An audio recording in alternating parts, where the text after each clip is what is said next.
শেষ করে আওয়ামী লীগ ঠিক সেখান থেকেই চিন্তা শুরু করে।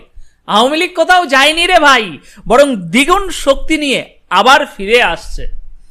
এই যে ছাত্রদেরকে সামনে এগিয়ে দিয়ে বঙ্গবন্ধুর উপরে যে অত্যাচার চালানো হলো, আওয়ামী লীগ সরকারের পতন ঘটানো হলো, এতে আওয়ামী লীগের সাময়িক ক্ষতি হয়েছে, কিন্তু সবচেয়ে বেশি ক্ষতিগ্রস্ত হয়েছে বিএনপি নিজে।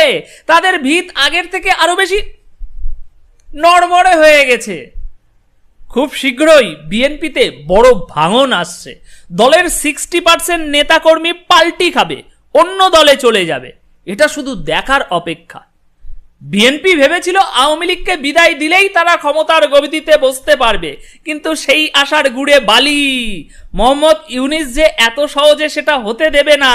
তার চাল এমনভাবে সাজানো হয়েছে যে বিএনপি বোঝার আগেই শেষ হয়ে যাবে। খুব তাড়াতাড়ি দেখবেন বেছে বেছে